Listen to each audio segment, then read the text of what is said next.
livro de 1 Samuel, capítulo de número 2, versículo de número 18 em diante.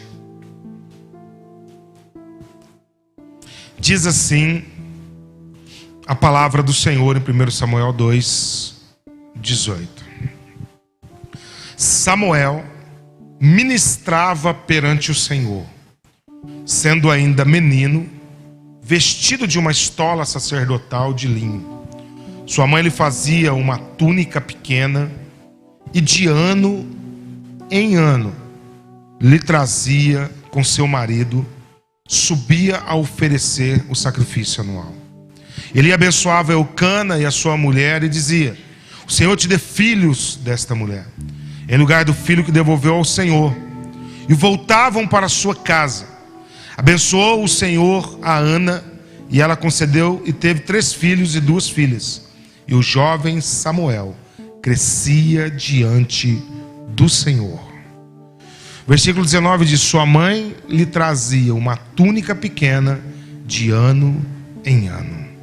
Pai, no nome de Jesus, nós agradecemos ao Senhor pela leitura da sua palavra. E pedimos agora que o Teu Espírito Santo a revele em nossos corações.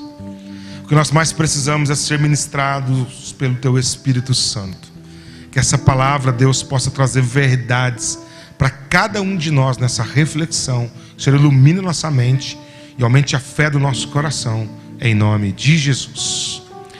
Irmãos, eu fiquei pensando o que pregar nesse primeiro culto de retomada, meditando durante a semana como seria, como que nós iríamos lidar. Tantas questões passam na mente da gente, porque para nós foi tudo muito abrupto, né? Essa interrupção que nós tivemos na nossa história, tanto na vida pessoal, na vida social, na vida espiritual e na vida congregacional. Uma das primeiras perguntas essa semana pelo Conselho de Pastores, né? Eu presido o conselho.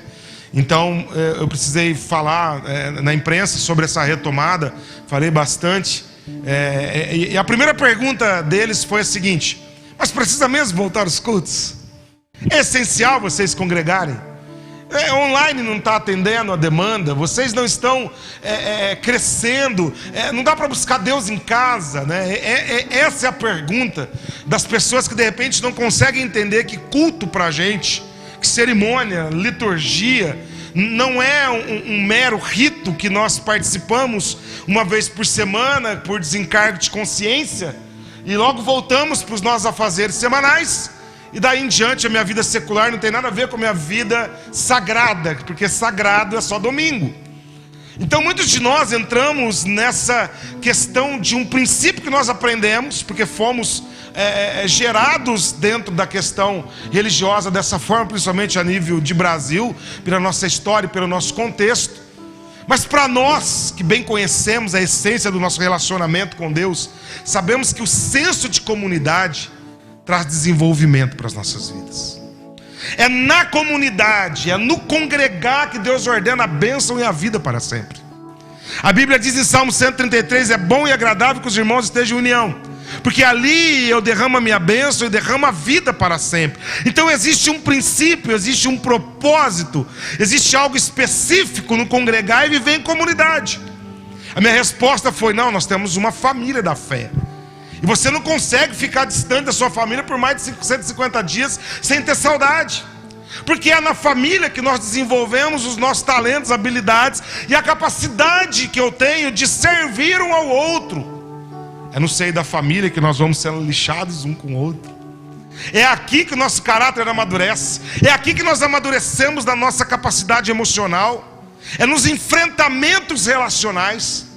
É nos enfrentamentos dos nãos, de caminhar com pessoas que muitas vezes eu nem concordo com muitas coisas, temos enormes diferenças, mas é nesse mistério de Deus que nós temos o único propósito, que é adorar e celebrar Jesus Cristo de Nazaré e nos preparar como uma grande família, que nós vamos morar juntos no céu, na eternidade. Esse é o senso de culto. O senso de culto é comunidade, para que juntos a gente expresse a nossa fé, servindo Deus, servindo pessoas. Não tem sentido servir a Deus sem servir pessoas. E para servir pessoas é o senso que nós temos. Lógico que o culto, ele não é um fim em si mesmo. O culto é o início de uma trajetória para cumprimento do ID do Senhor aí fora. Então eu quero te falar hoje sobre desenvolvimento da nossa vida dentro desse período de pandemia, desses momentos difíceis. O tema da mensagem é crescendo diante de Deus em tempos difíceis.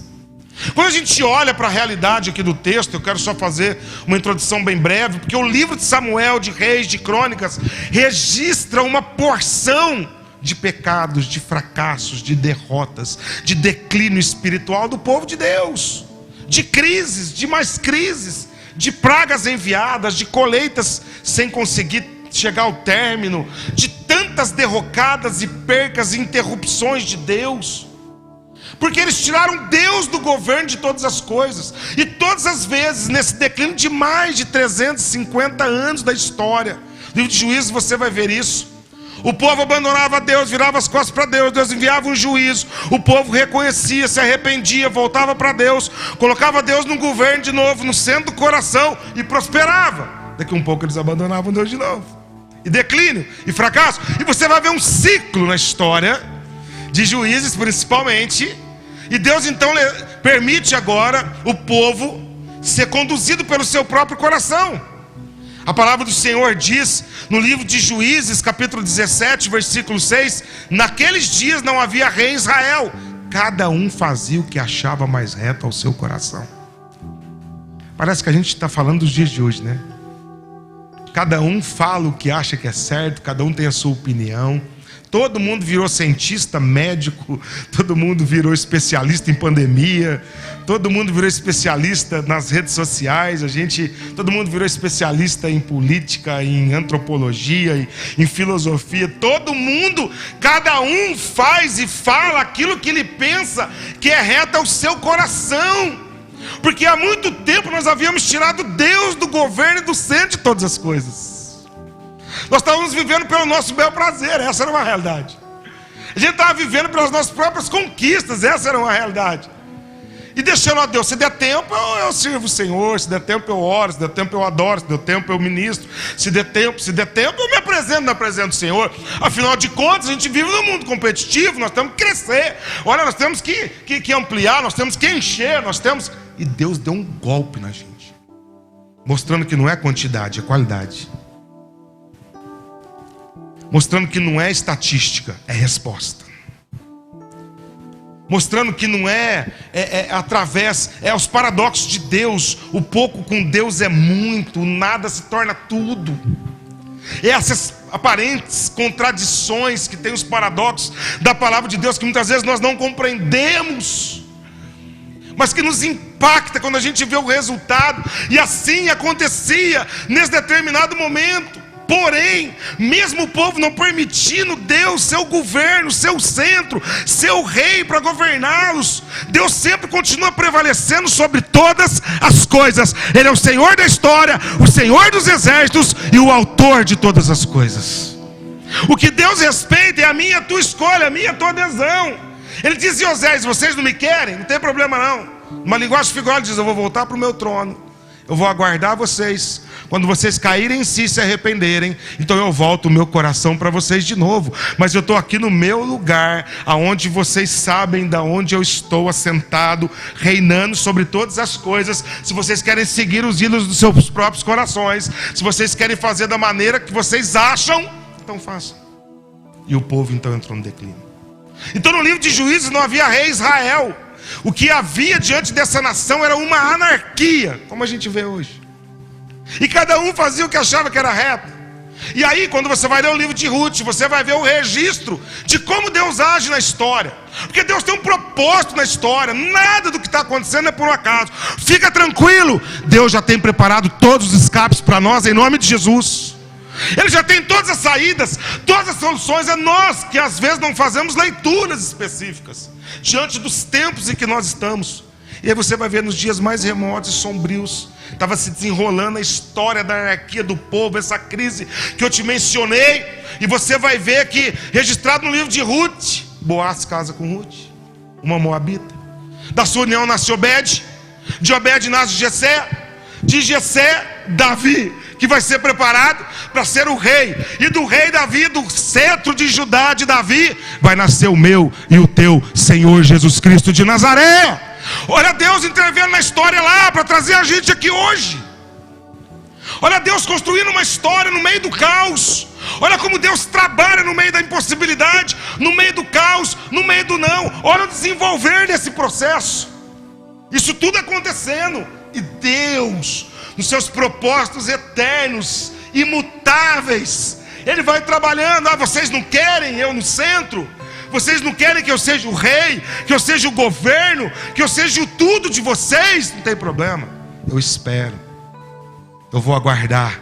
Eu vou construir um outro caminho para recomeçar. Eu vou trazer um recomeço para vocês.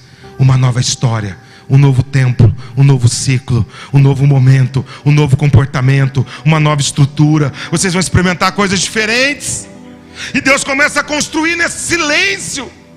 Deus começa a construir e nós não vemos a aparência. E aí a gente olha para a crise. Ai, como vai ser? Vai acabar tudo, vai destruir. E Deus está fazendo, e Deus está trabalhando, e Deus está agindo. Ei, se você ficar olhando as nuvens no tempo da cega, se você ficar olhando as nuvens no tempo da crise, da tempestade, você nunca sai para plantar. Se você ficar olhando o vendaval, você nunca sai para a colheita. Olhe para o que Deus diz na palavra dele. Ele, antes da fundação do mundo, já tem tudo preparado para mim e para você. E aí quando a gente chega nesse processo que Deus está trabalhando no livro de 1 Samuel, o povo não quis o rei que Deus criou, escolheu o rei segundo o seu próprio coração. O povo é difícil demais. Primeiro eles queriam fazer o que o seu coração mandava, e a Bíblia diz que o coração é enganoso. Agora eles tomaram lambada de todo lado, das interrupções da vida. Parece que aprenderam uma lição. Chegaram para Deus: não, todas as outras nações têm um rei, não queremos um rei, queremos um rei, não queremos um rei. Calma, eu estou construindo um caminho para vocês. Calma, eu estou construindo um próximo passo para vocês. Esperem, aguardem, fiquem aí, é um tempo, fique tranquilo. Eu ouvi uma fala do Asaf Borba essa semana. Ele voltando no primeiro voo para cumprir uma agenda, ele disse assim: obrigado Deus pela licença prêmio de 5 meses que o Senhor me deu. Deus deu uma licença prêmio para nós, e nós ficamos malucos com isso. Eu falei: boa essa, Deus, licença prêmio da remunerada, porque não faltou nada para nós. E aí no texto o povo está lá para desfrutar da presença de Deus de novo. E eles dizem assim: ó, eu não quero um rei que o Senhor tem para nós. Ou seja, nós não queremos a tua direção, Deus. Nós queremos escolher a nossa direção, o nosso rumo. Deus fala: tá bom, vou dar um rei que tu merece, Saul. Vocês querem Saul? Tó. Sabe por quê? Porque quando você quer uma coisa e fica obstinado por ela, ela vai se tornar um Deus do seu coração, e Deus vai te dar. O povo de Israel queria idolatria, idolatria, idolatria, idolatria, idolatria. Deus falou: não, é pecado, pecado, pecado. Vocês querem? Eu quero. Nós queremos outros deuses, os deuses pagãos. Os pagãos têm outros deuses. Deus falou: tá bom, vou enviar vocês para o berço da idolatria. 70 anos mergulhado na Babilônia. O povo, você pode ler a Bíblia e estudá-la. Depois que o povo voltou do cativeiro, nunca mais Israel falou de idolatria. Deus mergulhou eles. Nesse processo eles escolhem. Saul foi um fracasso, e Deus de novo intervém na história e levanta Davi, um homem segundo o seu coração. Aqui que desenrola essa história, que em tempos difíceis Deus sempre prepara um novo caminho, uma nova resposta para nós. Agora eu venho aqui para o texto, depois dessa introdução. Esse é um determinado momento do novo caminho de Deus, de uma nova história de Deus. Deus agora levanta esse profeta Samuel para cumprir o propósito de que Davi já havia nascido. Ele vai ungí-lo, Ele vai ser o que vai enviá-lo para o processo. Olha como Deus tem tudo encaixado, tudo preparado na história, no seu determinado tempo, irmãos. Tudo que está acontecendo nesse momento está nos anais dos céus registrados em nome de Jesus. E o Senhor está no controle. Ele já tem tudo preparado para a gente sair dessa. Ele já tem tudo definido para nós. Então, primeiro, em tempos difíceis, se prepara para um novo caminho para a sua vida em nome de Jesus. Tempos difíceis, prepara rotas extraordinárias em Deus. São tempos difíceis que nos levam a desenvolver algumas qualidades que estavam mortas em nosso coração, apagadas, apáticas. E a história de Samuel marca esse momento de uma grande mudança.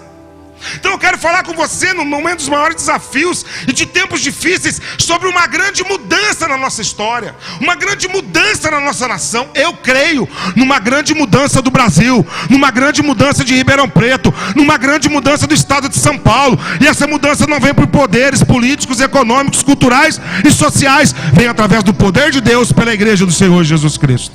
É aqui que nasce a grande mudança. Homens e mulheres que nascem no anonimato, que Deus tira do nada diante dos homens e fala: é esse que vai assumir o cargo, é esse que vai ser o profeta, é essa que vai ser a profeta no trabalho, na sua casa, da sua família. É você que vai ganhar o seu povo, o seu bairro, a sua rua. É você que vai ser bênção aonde você chegar. É você que vai ser esses Davis ungidos por Samuéis, que vai fazer a diferença em nome de Jesus. É aqui que nasce, é num tempo de crise que nascem as mudanças. Então a história de Samuel marca um momento de grande mudança, como esse momento agora. Esse culto é profético na manhã de hoje, em nome de Jesus. Você vai ver, Deus vai trazer um momento novo sobre a história da igreja no Brasil. Nós vamos crescer com qualidade, pessoas íntegras, um evangelho puro, de Bíblia, cristocêntrico, que vai celebrar e glorificar o nome do Senhor. Irmãos, pode aplaudir o Senhor, não tem problema não.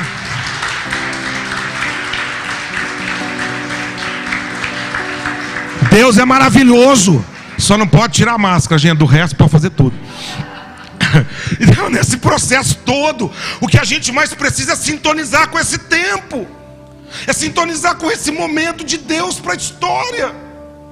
Deus está revertendo um quadro, irmãos. Para pensar, se a igreja continua do jeito que estava, ladeira abaixo, eu digo a igreja de Jesus, complicada, complexa. Eu vou confessar um negócio aqui, confissões de um pastor.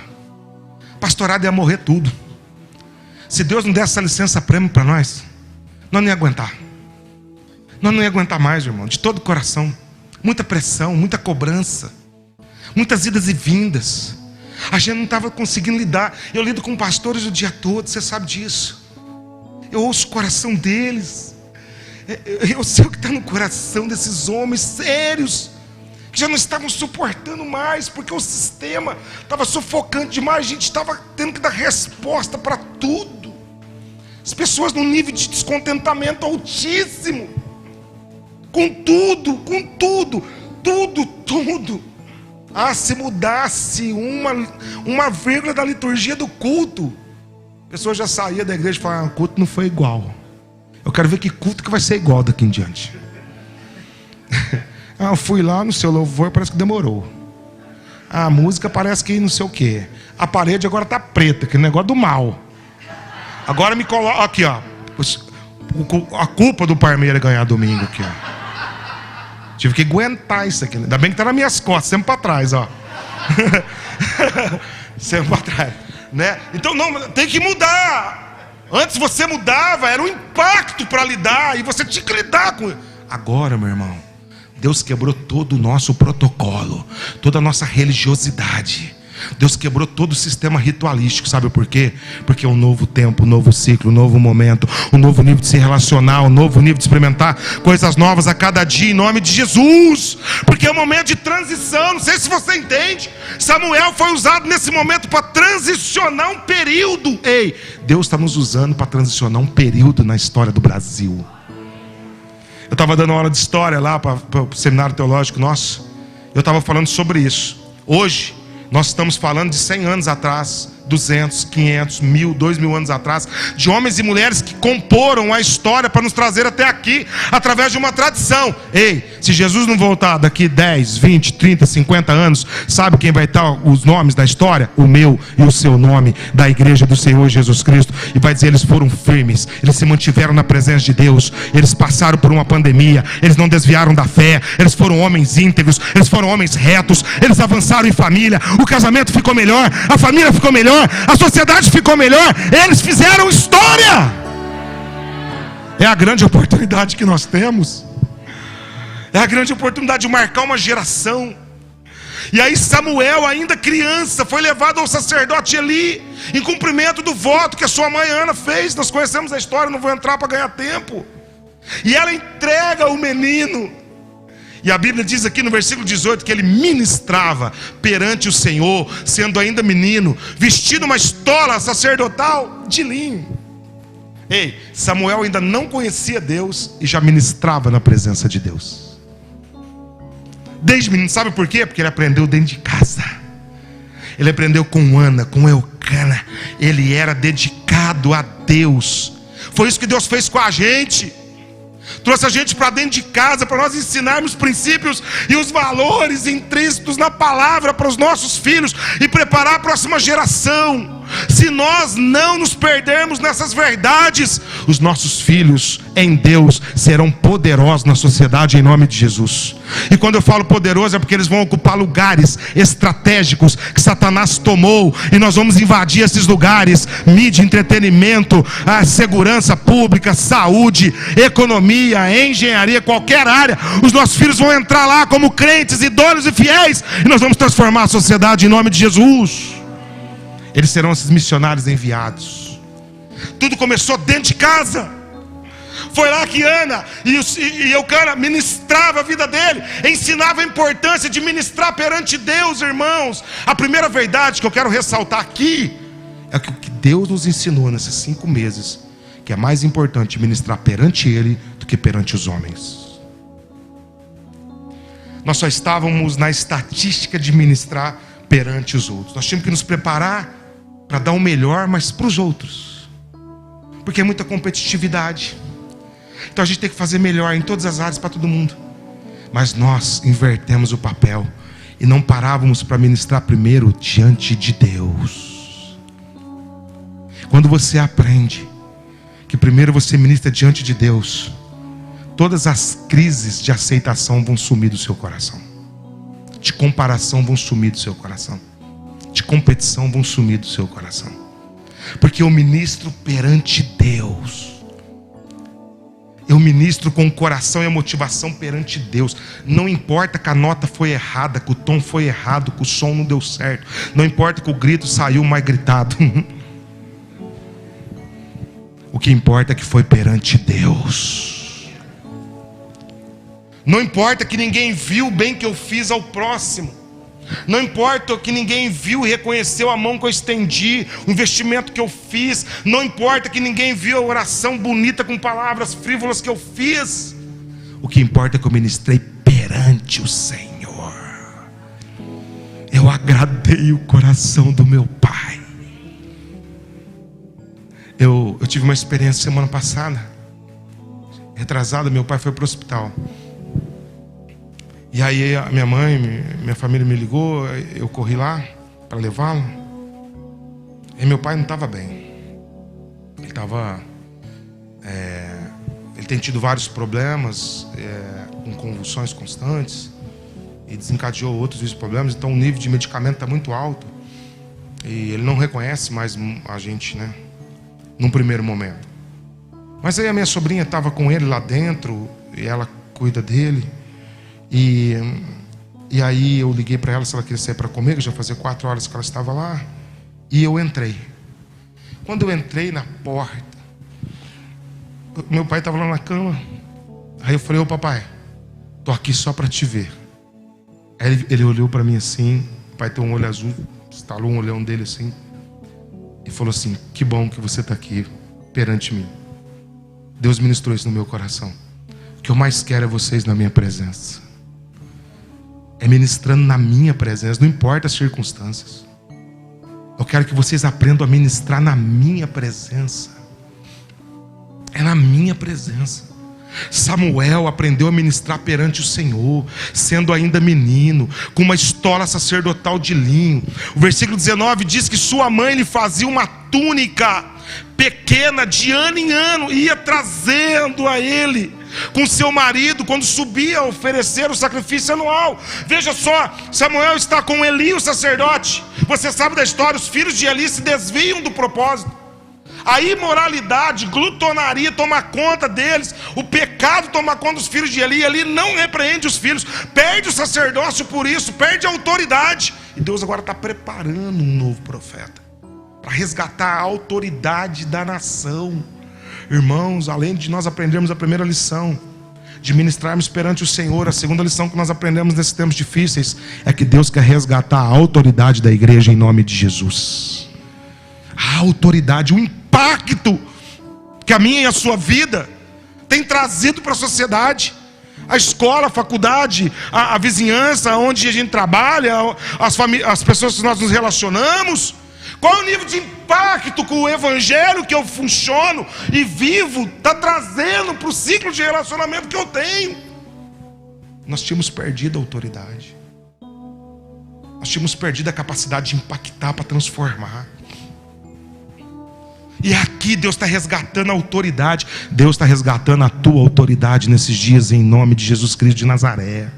Autoridade para você orar, autoridade para você viver em santidade, poder do Espírito Santo para você lidar com os intempéries da caminhada e da trajetória.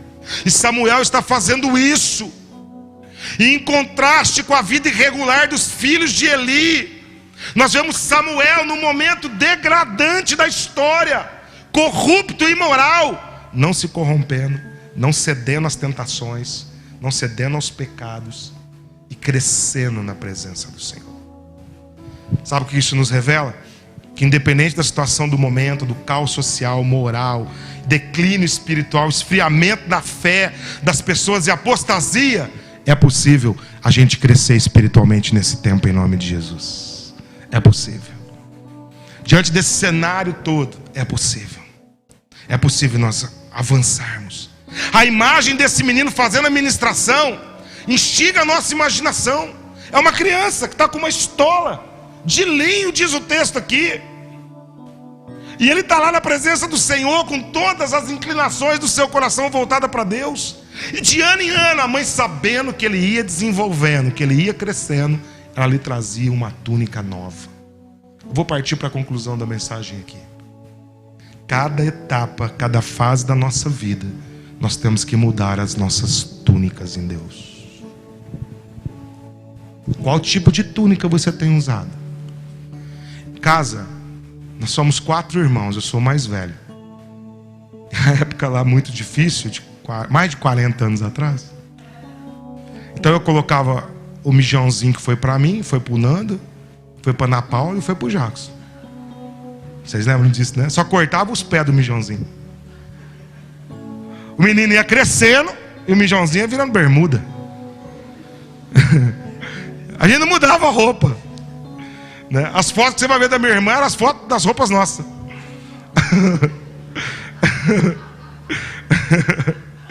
A gente não mudava de roupa, né?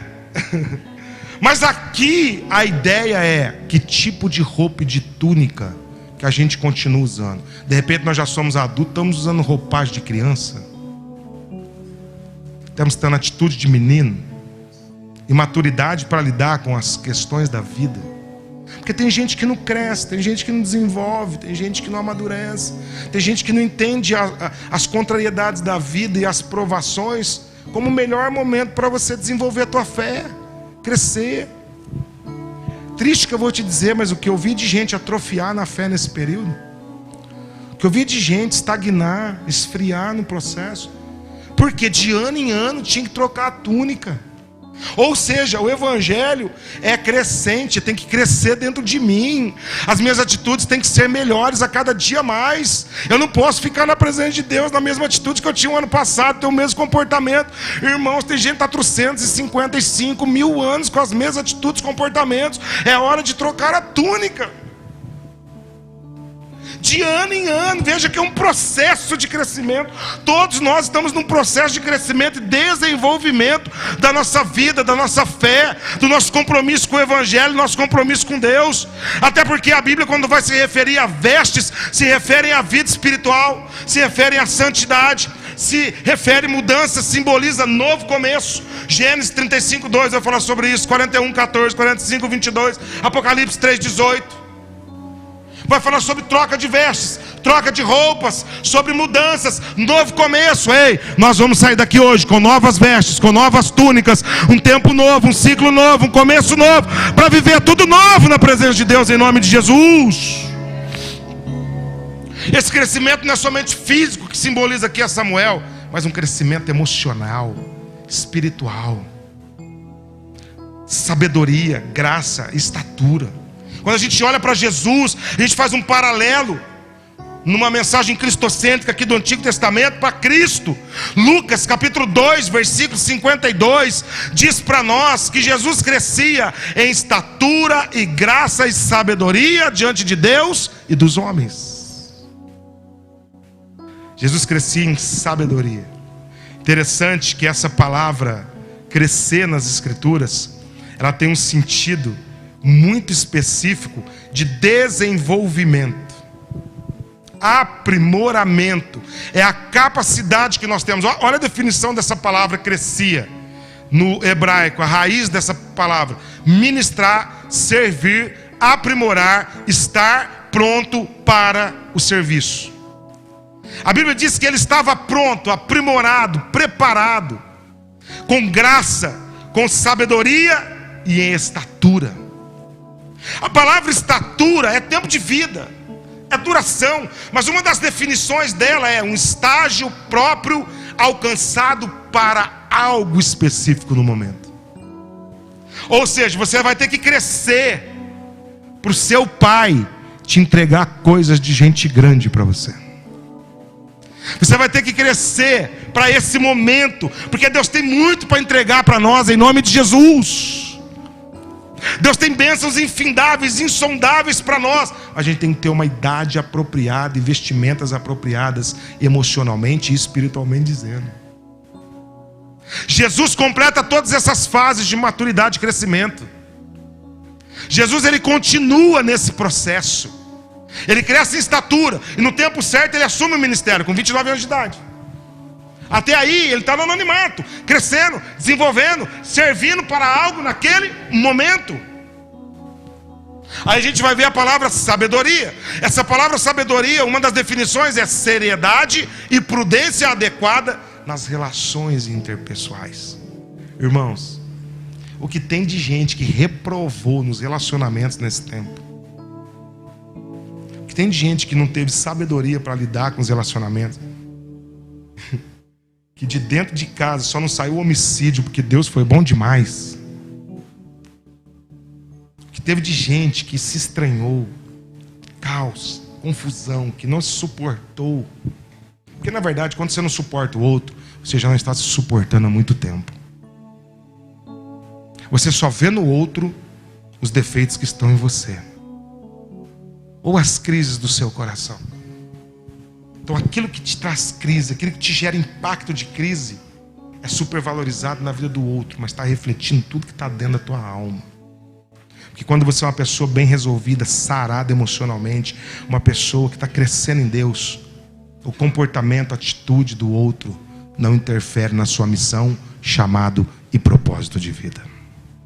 Você está bem definido, ninguém te influencia. E por último, quando a Bíblia fala de graça, essa palavra graça, que é charis no grego, entre tantas definições, fala condição espiritual de alguém governado pelo poder da graça divina.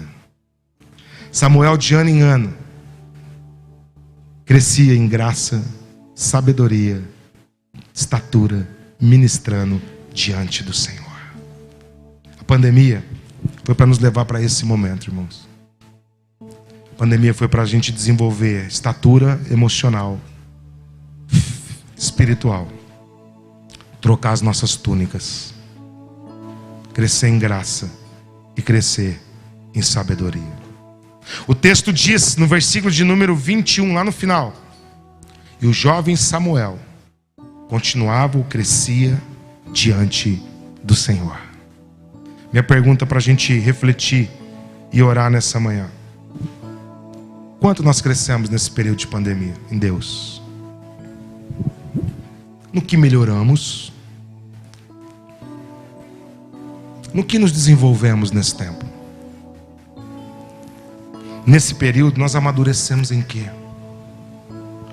Qual foi a lição que eu e você aprendemos nesse período? Qual foi a lição? O que você extraiu? Se você definisse uma palavra, extraísse uma palavra de lição, qual palavra você tiraria aí agora no seu coração? Eu aprendi isso aqui nesse período. Eu aprendi que tem coisas que têm preço e não tem valor. E tem coisas que têm valores e não têm preço. Essa foi uma das palavras que eu aprendi. Eu aprendi outra palavra, eu quero te dar esse exemplo, que ministrar perante o Senhor é muito mais importante que ministrar perante os homens. Porque de mim mesmo eu não tenho nada para oferecer para os homens. Mas quando eu ministro diante do Senhor, eu recebo dele e vou transbordar na vida dos outros em nome de Jesus. Aqui que nós aprendemos. Último texto que eu quero citar para você. 2 Pedro 3,18. Cresçam, porém, na graça e no conhecimento do nosso Senhor Jesus Cristo. E Atos 6, eu acho que é versículo 10, preciso conferir. Diz assim, que eles transbordavam em graça e poder. Os primeiros discípulos estavam cheios de graça e de poder, irmãos. O mundo aí fora está gemendo, aguardando com expectativa a manifestação dos filhos de Deus. Cheio de graça e poder. Graça e poder. Aonde a gente chegar, a gente tem que levar graça e poder com sabedoria. Quando a gente leva graça, poder e sabedoria com a túnica certa, a vontade de Deus estabelece, a transição acontece e nós mudamos de fase em nome de Jesus. Você pode se colocar em pé no seu lugar, por favor? Meu apelo para você nessa manhã, aí para o seu coração, você que está nos acompanhando e vai nos acompanhar, voltemos a ministrar perante o Senhor, para que cheios de graça e do poder dele, possamos transbordar vida na vida de outras pessoas e influenciar nossos filhos e essa geração para serem crentes melhores amanhã em nome de Jesus. Nós temos uma responsabilidade nas mãos depois dessa pandemia. A gente vai ter que voltar a ministrar perante o Senhor. A gente vai ter que voltar a nos relacionar intimamente e profundamente com Ele. Primeiro eu presto o meu culto para Deus, depois eu venho na comunidade e transbordo o meu culto sobre o próximo. Aqui é o senso. Ministro perante Deus, recebo de Deus, transbordo em Deus e derramo sobre a tua vida mais Deus em nome de Jesus. Aí um edifica o outro na fé, um completa o outro na fé. Que Deus nos ajude. Feche teus olhos um pouquinho, vamos pensar, vamos orar.